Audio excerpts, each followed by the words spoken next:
웹그레이드 사용법 튜토리얼 동영상입니다. 이 튜토리얼 동영상에는 이 세 개가 있는데 그 중에 두 개는 이 교수용이고요. 하나가 학생용인데 지금 이 동영상은 이 학생용으로 준비하고 있습니다. 자, 여러분들 학생이라고 가정하고 이렇게 쭉 나가겠습니다. 로그인을 하려면 이걸 클릭을 해야 되는데 이겁니다. 여기는 교수님 용도, 여기는 이제 학생 용도인데 이거를 클릭을 하면 이렇게 로그인 판때기가 뜨죠. 여기 보면 클래스하고 math 01A라고 들어있어요. 이것은 이 과목의 아이디인데 이미 들어있는 거죠. 이게 어떻게 가능하냐 하면은 여기 있거든요. 아마 이 웹 주소는 교수님이 수업 시간 중에 알려주셨을 겁니다. 예, 이거 정확한 의미는 알 필요는 사실 없지만 그래도 참고로 여기 선킴 요거는 이제 그 교수님의 아이디고요. 요거 year 2022는 요거는 2022년에 개설됐다 이런 얘기고 여기가 이제 이 클래스의 아이디가 되는 건데 이건 자동으로 들어가 있습니다. 그 아이디는 그 학생의 그 학번이 됩니다. 예를 들어서 뭐 이렇게 내가 준비해 온 샘플 학생인데 그 다음에 비밀번호는 그 수업 시간 중에 혹은 뭐 어떤 홈페이지에 교수님이 알려주셨을 겁니다. 그러니까 지금 모든 학생이 공통적인 비밀번호를 가지고 있는 거죠. 그러니까 누구든지 내 아이디를 알면은 로그인할 수 있단 말이죠. 그러니까 이러면 안 되겠고 일단 들어와서 이 비번을 바꿔야 되는데 여기를 클릭하면 됩니다. 멤버십. 그래가지고 여기다가 현재 비번을 넣고 그 다음에 여기다 비번을 넣습니다.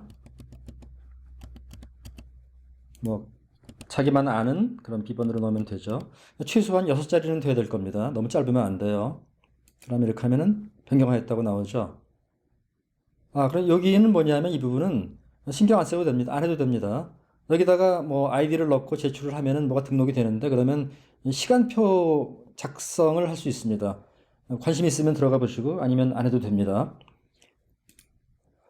그럼 현재 오늘 날짜는 여기 뜨고요. 5월 19일로 되어 있네요. 중간 시험은 4월 20일이니까 이미 지나갔죠. 결과가 나와 있습니다. 점수 87점, 내가 3등인데 11명 중에 3등이죠. 클래스 인원 11명. 결시, 그러니까 한 명이 중간 시험을 안 봤어요.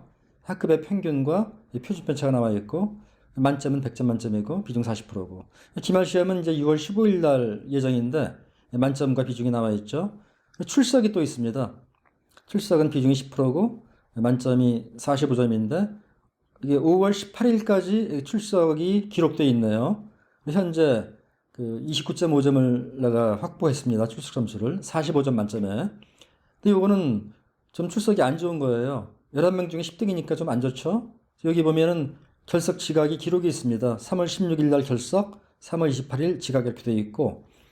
그래서 지금 이 클래스에서는 그 결석은 한 번 하면 1.5시간 결석이고 지각은 한 번 하면 결석의 3분의 1인 0.5시간 결석으로 치거든요. 그래서 1.5 더하기 0.5 결석 시수가 2.0입니다. 그리고 이건 뭐냐 하면은 11.2시간 이상으로 결석 시수가 되면은 이제 출석 미달이 되는 거죠. 그래서 굉장히 중요한 숫자입니다. 항상 여기를 보면서 요거에 가까워지면 정말 조심해야 되는 거죠. 그게 이제 45시간 이게 이제 45점을 받아야 되는데 이게 25%일 겁니다.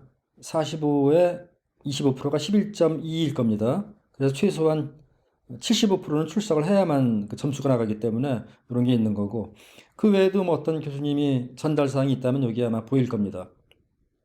이거는 지금 굉장히 간단한 클래스 세팅이기 때문에 설명을 뭐 다 한 것 같아요. 그리고 이거는 이제 이 담당 교수님의 시간표인데 이걸 클릭을 하면은 이렇게 뜨게 되어 있죠. 이런 식으로 뜨게 되어 있고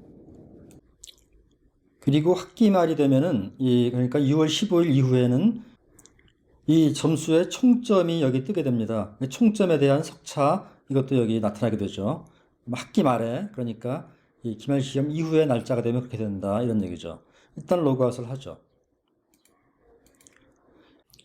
그 다음에 다시 로그인을 하죠. 그런데 이게 매번 이렇게 로그인하기가 상당히 귀찮거든요. 그래서 이럴 때는 이 자동 로그인 기능을 활용하면 좋죠. 이렇게 하고 여기다가 아까 그 학번을 넣고요. 그 다음에 비번 아까 정했던 걸 넣으면은 로그인이 들어가죠. 이 상태에서 로그아웃을 치면은 안 됩니다. 이거를 클릭하면 그 자동 로그인이 풀리죠. 그러니까 그냥 껐다가 그 다음에 다시 그거를 다시 아까 웹페이지를 방문하면 이번에는 그 로그인할 필요 없이 자동으로 이렇게 들어오는 거죠. 여기서 눈치채셨겠지만 여기 클래스 아이디가 바뀌었어요. 01B로 바꿨는데 그거는 제가 과목을 살짝 바꿨습니다. 이 과제라는 걸 넣었거든요. 과제. 그래서 이번에는 그 아까는 기말 시험이 50%였는데 비중이 이번엔 기말 시험은 40%고 과제 10%를 추가했고 그러면 이제 과제 제출을 하도록 이렇게 돼 있어요. 지금 제출이 안 된 상태죠. 업로드 일시가 없죠, 지금. 그래서 업로드 하려면 과제명을 클릭하라고 되어 있습니다. 그럼 클릭을 하죠. 그러면 요 밑에 여기 생기는 거죠, 이렇게. 그래서 요 choose 파일을 하고, 그 다음에 이런 거를 이제 5월 19일 날 뭐 올리겠다. 그러면 이게 잘 안 될 겁니다. 왜냐하면은 이게 파일 이름이 불일치라고 그러거든요. 이게 좀 파일 이름에 대해서 좀 깐깐한데, 이게 딱 정확히 일치됩니다. 정확히. 여기까지가. PDF 확장자는 됐고, 컨트롤 C 한 다음에 여기다 뭐 예를 들어서 이렇게 이거를 리네임을 하고 이런 식으로 이름을 바꿔주는 거죠. 그러면 이제 들어갑니다. 그 다음에 다시 이걸 클릭을 하면은 요 밑에 여기 생기죠. choose 파일 해주고 이렇게 하면 이제 올라가는 이렇게 되는 거죠. 이제 과제 제출하는 그런 과목의 예를 보여드린 겁니다. 이렇게 놓으면 이제 업로드 일시가 여기 딱 뜨거든요. 파일 사이즈도 뜨고. 여기서 이 최대 바이트 요거를 초과하면은 그 업로드가 안 될 겁니다. 그럼 한번 실행해 보시고요. 요거 2MB죠, 이게. 제출 기한도 있죠. 5월 23일 거의 23시 59분이니까 거의 자정까지죠. 이때가 지나가면 아마도 업로드는 되는데 거기 경고가 뜰 겁니다. 이거는 업로드는 됐지만 인정받지 못하거나 또는 감점을 할 거다. 이런 게 막 뜰 겁니다. 그렇게 되시고. 그다음에 다운로드 하고 싶을 수가 있죠. 내가 업로드한 다음에 이걸 까먹었어. 이걸 파일을 잃어먹었다. 그러면 요거를 클릭을 하면은 다운로드 하게 되어 있는데 여기 일이 붙은 거는 그 똑같은 파일이 있으니까 파일 이름이 충돌되니까 이게 붙은 것 같습니다. 됐고. 그 다음에 이걸 삭제하고 싶을 때가 있어요. 그럼 이걸 클릭하면 써 있죠. 삭제는 업로드 일시 클릭. 이걸 이렇게 물으면 삭제하냐고 물어봅니다. 이렇게 하면 삭제가 될 겁니다. 그 다음에 한번 올렸는데 마음을 바꿔서 아예 틀린 게 있다. 새로운 파일로 교체하고 싶다. 그러면은 요거를 클릭을 하고 다시 한번 업로드를 하면은 기존의 파일이 새로운 파일로 교체되는 거죠. 그래서 이거는 그 아까 보여드렸던 그 과목이랑 비슷하지만 이 과제 파일 업로드하는 그런 거를 제가 보여드린 겁니다. 이번에는 또 한번 살짝 바꿨습니다. 이 01C가 됐죠. 이게 뭐냐면 발표라고 하는 항목이 또 하나 들어갔어요. 그래서 이번에는 과제가 5%, 발표가 5%, 그래가지고 총 100%가 됐는데, 이렇게 동료 평가를 하기로 한 거거든요. 발표는 물론 발표하고 교수님이 혼자 채점해도 되는데, 발표는 동료 평가, 상호 평가라고도 하죠. 그렇게 할 때가 많이 있습니다. 친구들이 이제 같이 평가하는 거죠. 그리고 평가 뒤에는 여기 이제 과제 제출 아까 그대로 보이고요. 그럼 이게 뭐냐 하면은 내가 강한하죠. 내가 강한한데 그 10명의 친구들이 있죠. 건드리부터 하나 둘 셋 10명입니다. 10명인데 이건 이미 점수를 줬네요. 4점 준 거고 5월 12일 날 종료됐다고 뜨네요. 여기도 5월 10일 종료됐고 여기는 이제 채점 중인데 5월 20일 종료 예정. 오늘이 19일이니까 하루 남았네. 이런 경우는 이미 채점을 했어도 이걸 바꿀 수 있습니다. 클릭을 해가지고 이렇게. 그다음에 얘는 5월 20일 종료 예정인데 채점을 안 했으니까 얘는 이제 해야죠. 얘는 하고. 얘네들은 5월 23일 날 시작 예정이니까 아직 못하는 거죠. 기다려야죠. 얘는 뭐냐 하면 아직 그 발표 날짜를 배정받지 않은 친구입니다. 그래서 비어 있습니다. 이렇게 한 다음에 반드시 이 제출을 눌러야 됩니다. 그럼 이렇게 이런 게 뜨죠. 이래야 된 겁니다.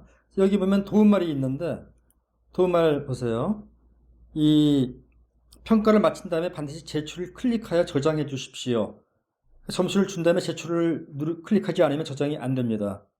그리고 이게 학생들이 이따금 뭐 이렇게 무심코 그냥 평가 안 하고 지나가는 수가 있어요. 그래서 이렇게 하게 되면은 좀 곤란해가지고 채점을 안 하면은 감점을 하게 됩니다. 이렇게 불이익을 당하지 않도록 반드시 그 평가 기한 내 채점을 해야 됩니다.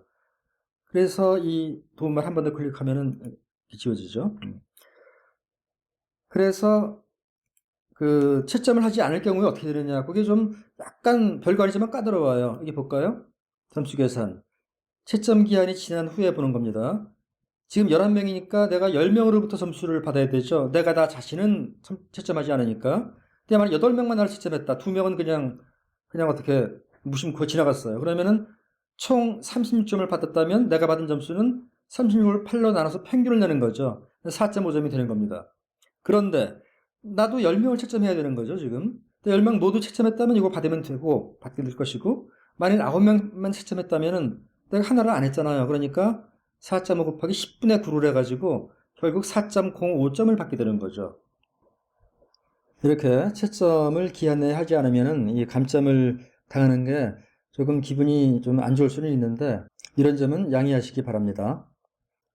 그리고 아까 이렇게 마우스를 올려야만 이제 뭐가 뜬단 말이죠. 그런데 여러분들이 주로 스마트폰에서 이걸 하게 될 건데 이게 스마트폰에서는 마우스를 올릴 수가 없죠. 그래서 그때 이거를 클릭하면 뜨입니다. 마감일을 클릭하면은 요거는 다 이제 상태가 종료됐다, 뭐 종료 예정이다, 그리고 시작 예정이다 이게 다 뜨죠. 요거를 클릭하면 됩니다. 한 번 클릭하면 닫히고 한 번 하면 열리고 이런 식으로 되고. 그래서 이걸로써 동료 평가에 대한 설명을 했고요. 그 다음에 또 하나 설명드릴 게 그 조별 평가를 하는 경우가 있어요. 조별 평가. 그거를 또 이번엔 Math 01D에서 제가 보여드리겠습니다. 예, 이게 지금 모바일 화면이죠. 저의 그 스마트폰으로 지금 보고 있는 중인데, 제가 한 가지 말씀 안 드렸던 게, 그 모바일 기기에서는 그 과제 파일을 업로드 할 수 없습니다. 아시겠죠? 어떻게 보면 당연한 거죠. 되게 과제 파일을 만들 때는 데스크탑에서 만들잖아요. 그래서 그거를 모바일로 옮겼다가 또 다시 또 업로드할 그런 이유는 별로 없겠죠. 그래서 모바일에서는 아예 과제 업로드 기능이 없습니다. 그리고 원래는 그 학생용 튜토리얼 동영상을 이 한 개만 하려고 했는데 이렇게 녹화를 해놓고 보니까 이거는 따로 이 모바일 기기에서 녹화한 걸 따로 하나의 파일로 하는 게 나은 것 같더라고요. 그래서 여기다가 학생용 1, 학생용 2 모바일 이렇게 또 하나의 링크를 만들겠습니다. 학생용은 파일이 두 개가 되는 거죠. 하나는 지금 이거고 다른 하나는 모바일로 찍은 거 이렇게 세로로 되는 그런 화면이 보이게 될 겁니다.